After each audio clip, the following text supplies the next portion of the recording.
Hello and welcome back to episode 3 of A Thought from the Saddle. Today I want to talk a little bit about the value of uneventful rides. Now, for today's discussion and thought, I should say, I want to touch upon one particular theme, and that is of loneliness. Now, I want to just quickly read a chapter, or in fact just a paragraph or two from a book. It's by Richard Foster, and the book is actually called The Celebration of Discipline. So let's switch across as I read that chapter to you now. A new child in the neighbourhood sobs to her mother, "No one ever plays with me." A college freshman yearns for his high school days when he was the centre of attention. Now I'm nobody. A business executive sits dejected in her office, powerful yet alone. An old woman lies in a nursing home, waiting to go home. Our fear of being alone drives us to noise and crowds. We keep up a constant stream of words, even if they are inane. But loneliness or clatter are not the only alternatives. We can cultivate an inner solitude and silence that sets us free from loneliness and fear. Loneliness is inner emptiness. Solitude is inner fulfilment.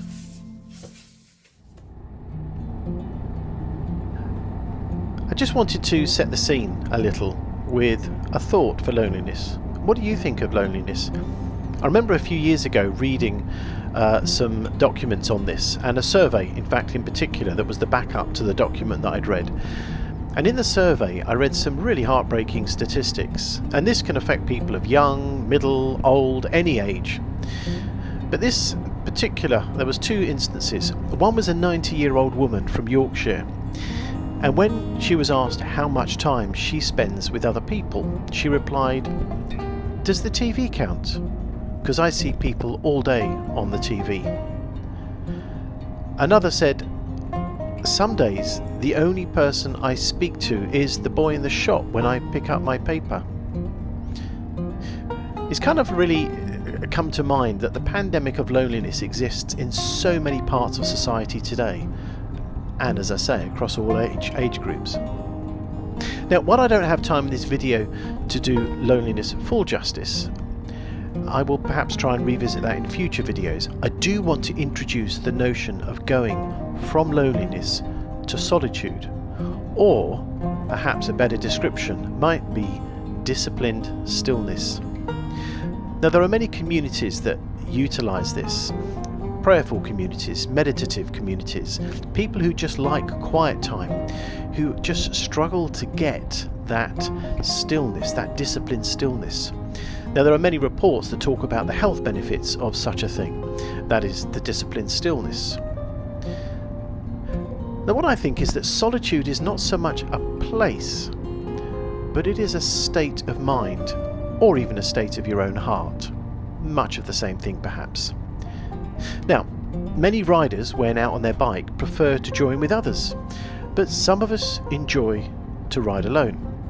Now, while I don't mind the former, that is riding with others, I am one of those who is more inclined to the latter, to ride alone. But I'm not saying I prefer loneliness. Far from it. I love those chats around the coffee table, the conversations about bike mods, the next bike, perhaps someone's taken something for a test ride, and just hearing people's stories that they tell. I enjoy the community and being with people. I'm also fortunate to have a lovely family. I've got a loving wife. We're due to celebrate our 32nd wedding anniversary this year, and we've got grown-up kids and their lovely partners, and we even have a grandson, which is super exciting. But with all the busyness of life, and as a natural introvert, yes, while I do have extrovert tendencies from time to time, I am naturally introverted. And as any introvert perhaps listening will know and understand, we are energized and reset by quiet time, not by loneliness, but by disciplined stillness. However, I've got to confess, I struggle to be quiet. There are so many distractions in life just there, ready to grab your attention. However, when I get on the bike, my mind has enough movement to be quieted, free from distractions, and more than enough space to appreciate the disciplined stillness, even on an uneventful ride. The slip of the clutch, the easing into first gear, just a little on the throttle, the balance of the bike as I move forward, the wind beginning to flow, the clutch, a little less throttle, second gear, and accelerate again. The wind, the bends, the freedom. It is literally like poetry in motion, music in rhythm. It is life in peace. It is strange how movement can help us to find stillness, isn't it? Even on those uneventful rides. What do you think? Are you an adrenaline junkie who rides for pure speed? Or are you someone who finds escape from loneliness to solitude and gratitude towards disciplined stillness and the peace of movement on a bike? And have you allowed yourself the time to get out on your bike recently, even for one of those uneventful rides? Let me know in the comments. And join me next time on A Thought from the Saddle.